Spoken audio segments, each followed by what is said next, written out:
Ja, und damit hallo und herzlich willkommen zum zweiten Part unseres Tutorials zu We Wish You a Merry Christmas. Im letzten Part habe ich euch mal die Grundmelodie gezeigt und wie wir diese dann auf der rechten und linken Hand spielen.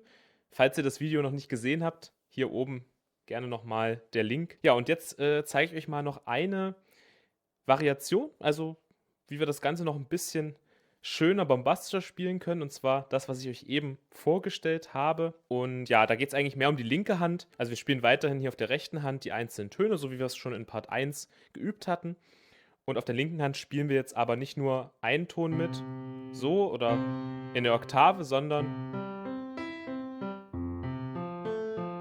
wir spielen jetzt hier also einen richtigen Akkord, und zwar, ja, den Akkord spielen wir so in einer Begleitung rauf und runter. Man könnte zum Beispiel auch sowas hier spielen.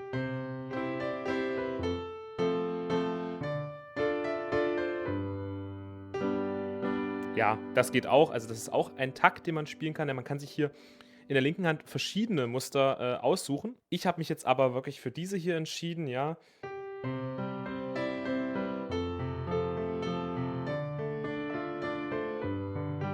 weil ich die persönlich besonders schön finde. Natürlich kann man auch gerne andere Sachen ausprobieren, die zeige ich aber in diesem Video jetzt nicht. Das Muster hier,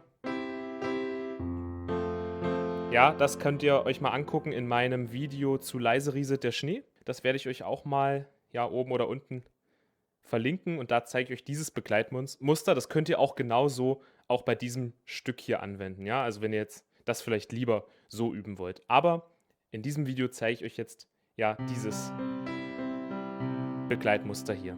Okay, und ich würde sagen, jetzt habe ich genug gelabert. Wir fangen einfach mal direkt an. Rechte Hand bleibt alles gleich, da werde ich jetzt nichts weiter zeigen, ne? Wie gesagt, erstes Video. Wir schauen uns jetzt hier die linke Hand mal an, und ich würde sagen, ich spiele euch erst mal alles komplett vor und dann gehen wir das in der linken Hand mal einzeln durch.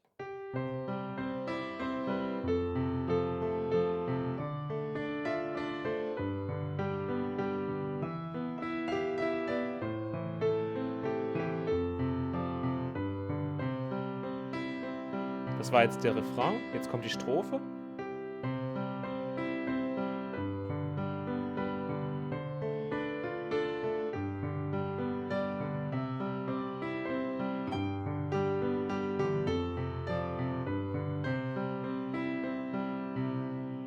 Das ist es schon, ja? Fangen wir an mit der linken Hand. Was macht die linke Hand? Also, wir spielen immer noch dieselben Töne natürlich, ja? Wir hatten hier ja mit dem C begonnen und dann das F und das D, G und so weiter. Und jetzt spielen wir den Ton nicht einzeln, sondern wir spielen folgendes Muster. Am Beispiel jetzt hier mal bei C-Dur, ne, weil es der erste Akkord ist, den wir spielen. Ja, also wir spielen im Prinzip den C-Dur-Akkord. Ja, C-Dur-Akkord wäre der hier. Das ist der Grundakkord. Den Ton lassen wir jetzt hier weg. Also spielen nur noch das G als dritten Ton des C-Dur-Akkordes und hier das C hier oben noch. Ja? Beziehungsweise gehen wir hier noch hoch. Ja, weil hier würde ja auch wieder der C-Dur-Akkord anfangen. Ne? Das ist alles C-Dur hier. Also wir spielen C, G, C, E, C, G. Das ist das Muster. Du siehst, wir müssen auch hier ein bisschen die Hand bewegen, also dazu muss ich auch ein bisschen was sagen, ne? Also wir spielen erstmal C, G, C, und wenn wir hier das C anschlagen, dann müssen wir jetzt hier die Hand schon bewegen und müssen schon mit dem mit dem Zeigefinger hier auf das E und dann wieder zurück, ja? Also hier diese Bewegung muss man natürlich mal üben an der Stelle. Das ist übrigens ein Begleitmuster, das wirst du in allen möglichen Songs wiederfinden. Vielleicht kannst du es ja auch schon, dann fällt dir das Video jetzt hier gar nicht so schwer. Ja, vielleicht hast du es schon mal geübt. Aber wenn du das Muster hier drauf hast, also wenn du das hier gut übst, dann kannst du das auch in ganz, ganz vielen anderen Songs anwenden, immer als Begleitung der linken Hand, ja.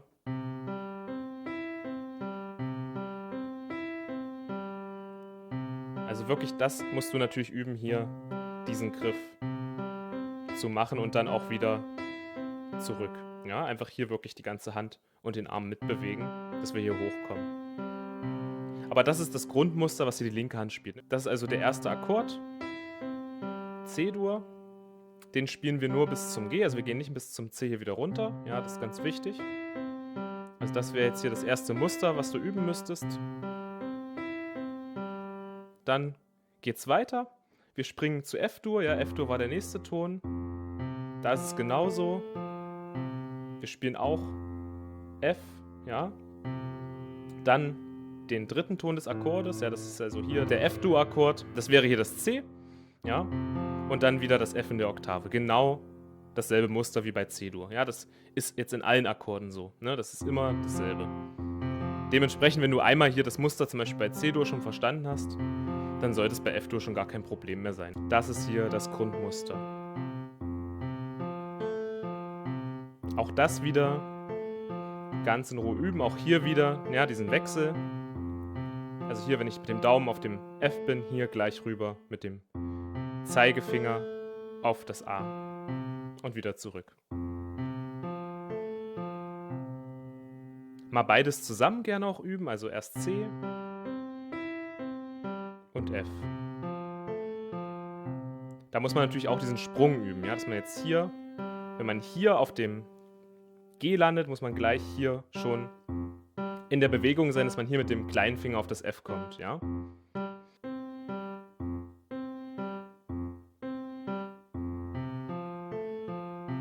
Solche Überabschnitte wirklich üben, dass du hier nicht zu lange Pause machst. Ja, das klingt dann natürlich nicht gut, wenn ich hier spiele. Und jetzt muss ich suchen, das ist ja blöd, ne? Das muss wirklich ein fließender Übergang sein. Also hier, zack und zum F. Dann geht's weiter, D. Auch wieder genauso. Jetzt spielen wir D, A, D, F, D, A. Ja, im Detail sage ich jetzt nichts mehr dazu. Du siehst, es ist immer wieder derselbe Grundaufbau dieser Akkorde. Ich wiederhole es nur noch mal hier für dich und dann kannst du es noch mal in Ruhe an deinem Piano wiederholen.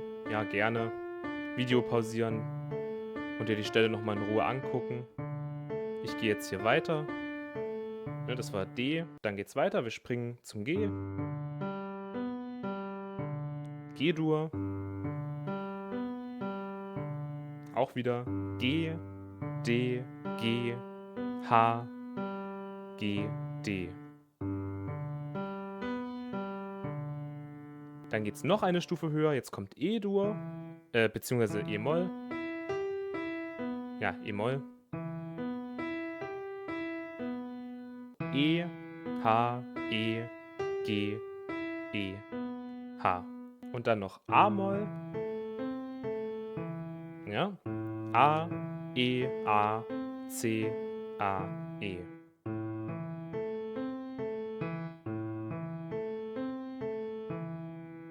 Und jetzt geht's weiter, also bis dahin gerne einfach erstmal üben. Dann spielen wir F-Dur. Und zwar so. G-Dur und C-Dur. Ja.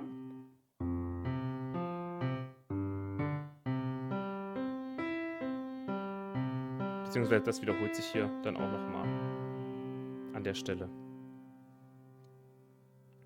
Und warum machen wir das hier kürzer? Einfach aufgrund der Melodie, weil wir ja hier sind.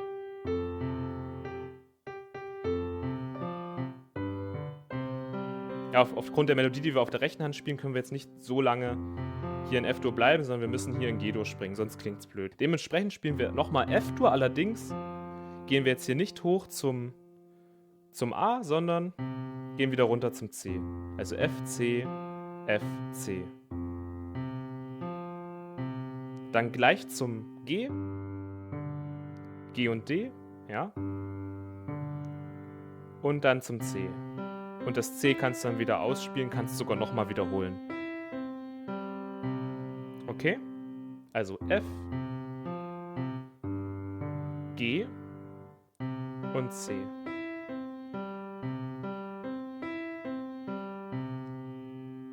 Alles klar, das war jetzt erstmal für den Refrain, ja. Und da würde ich sagen, das üben wir jetzt auch gleich mal zusammen mit der rechten Hand.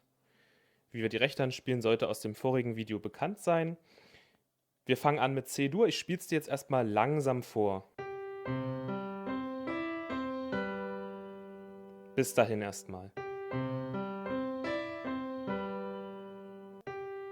C zusammen, linke Hand alleine, zusammen, zusammen, zusammen, zusammen. Und was ich noch gar nicht gesagt habe, wir müssen bei der rechten Hand natürlich ein bisschen den Rhythmus verlangsamen. Ja, das sage ich jetzt mal an der Stelle noch, habe ich ganz vergessen, entschuldige bitte. Also die rechte Hand spielt jetzt nicht mehr, sondern wir spielen jetzt etwas gemütlicher, sage ich jetzt mal. Das heißt, wir spielen hier auch die rechte Hand im Rhythmus und im Tempo langsamer. Ja, nicht, sondern... Aber das merkst du dann schon. Ich sag mal, da passt sich die rechte Hand automatisch hier dem Rhythmus der linken Hand an. Also hier musst du ein bisschen natürlich jetzt langsamer spielen.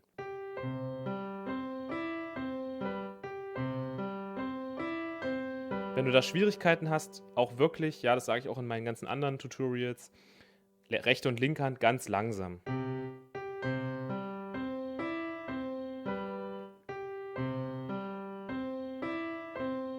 Also fast schon in Zeitlupe, damit du dann wirklich auch das Ganze hinbekommst, ja. Und ganz wichtig ist sowieso, erst beide Hände zusammenzunehmen, wenn du die rechte Hand und die linke Hand einzeln ultra gut spielen kannst. Also wirklich aus dem Kopf ohne Probleme spielen kannst. Dann geht's weiter. Das war's schon bis dahin, F-Dur, ja. Wie spielen wir das Ganze? Wir spielen F und A zusammen, linke Hand alleine, zusammen, alleine, zusammen, alleine und dann geht der nächste Part weiter. Ja?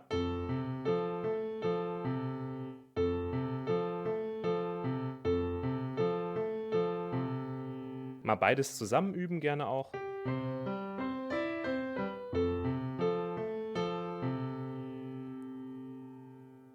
Wie immer, in Ruhe üben, in Ruhe wiederholen. Dann geht es weiter mit D-Moll. Genau dasselbe wie bei F-Dur. Also wir spielen hier alleine, ja, auf der rechten Hand und dann auf das D. Alleine linke Hand, zusammen, zusammen, zusammen, zusammen. Ja. Genau dasselbe wie bei C-Dur am Anfang. Genau derselbe Rhythmus.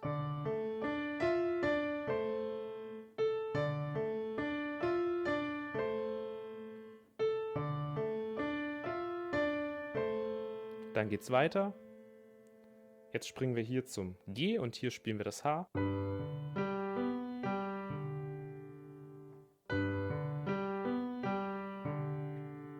Auch genauso wie wir es vorher bei F-Dur hatten. Also wir spielen H und G gleichzeitig. Linke Hand alleine. Dann beide zusammen hier auf dem G und auf dem G. Dann wieder das G mit dem G zusammen und linke Hand spielt alleine weiter, ja, und dann springen wir hier zum E-Moll, ja, da geht es dann mit E-Moll weiter. Also nochmal.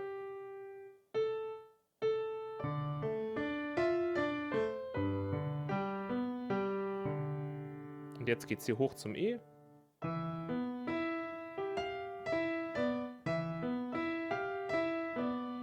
Ja.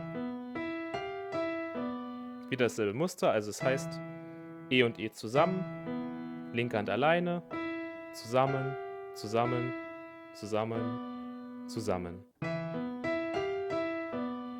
Und dann, wenn wir auf dem C landen, dann spielen wir hier das A. Ja.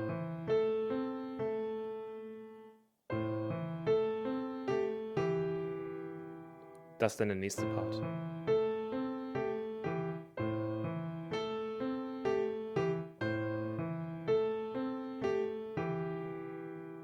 Und jetzt kommt der letzte Part.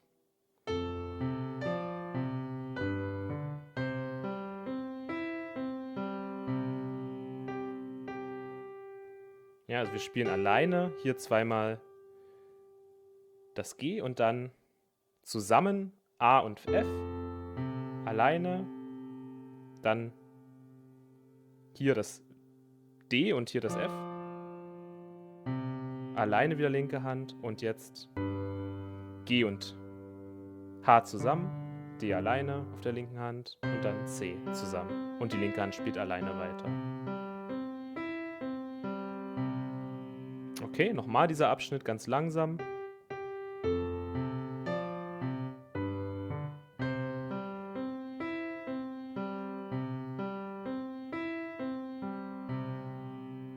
Okay, und das ist der ganze Refrain schon, ja, hier an der Stelle. Ich spiele noch einmal komplett alles vor.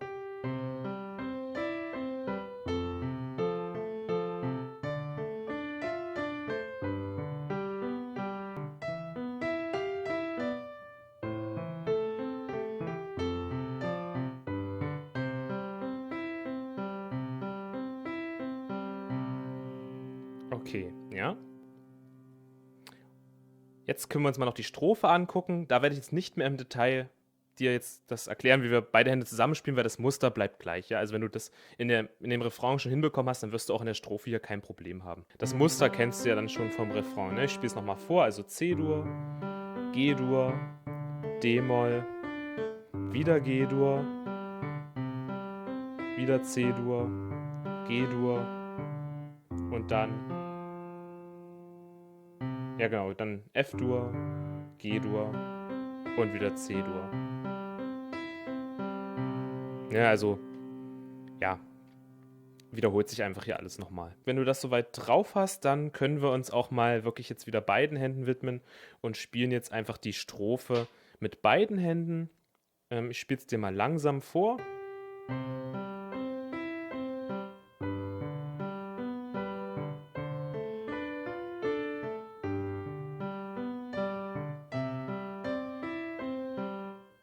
Jetzt hier hoch zum G.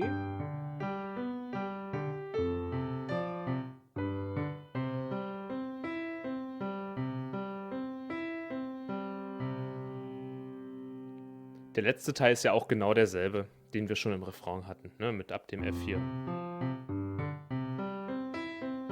Ist ja genau dasselbe. Okay, fangen wir mit dem ersten kleinen Abschnitt an. Spielst dir jetzt einfach langsam vor und du kannst es mir dann nachmachen, ne?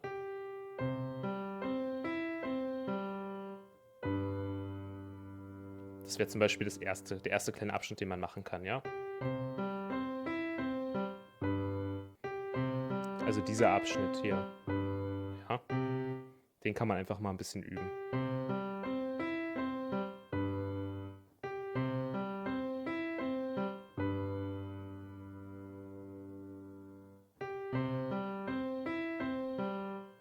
Dann geht's weiter.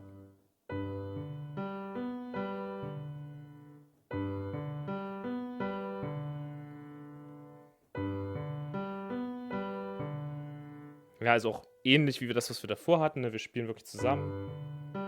Wieder zusammen. Ja. Wieder zusammen.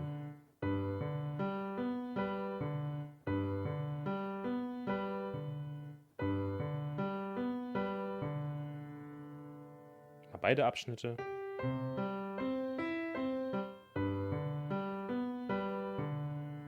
Dann geht's weiter.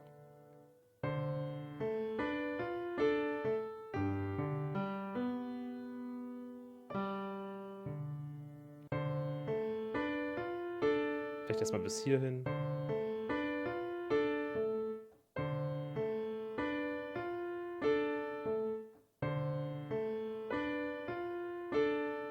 Also eigentlich immer hier an der Stelle immer im Wechsel. Ne? Wir spielen zusammen, alleine, zusammen, alleine, zusammen, alleine. Und dann natürlich hier G und G zusammen. Das wäre der nächste Teil dann.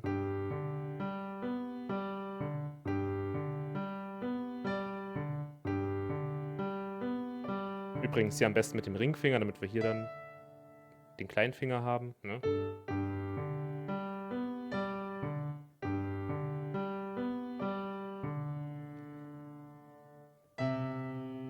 Ja, dann geht es hier der nächste Abschnitt weiter. Spielen hier das E, hier das C.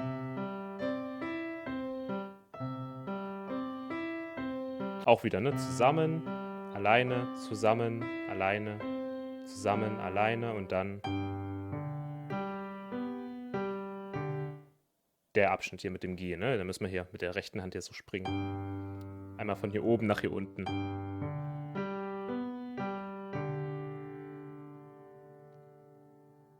nochmal langsam.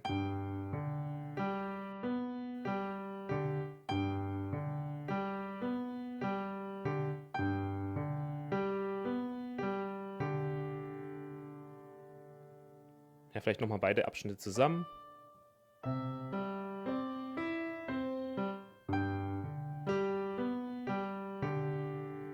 Ja, und dann kommt ja jetzt am Ende nur noch der Abschluss und den kennst du ja hier schon vom Refrain, ne? Also das ist ja jetzt nichts Neues.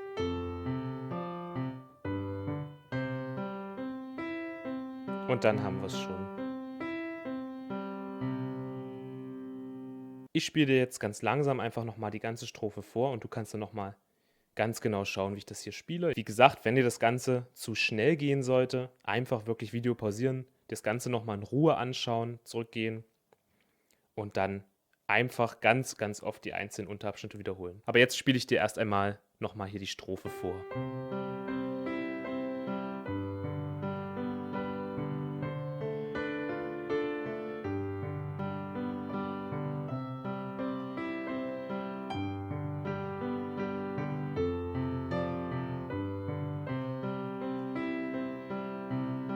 Und dann nochmal mit dem Refrain.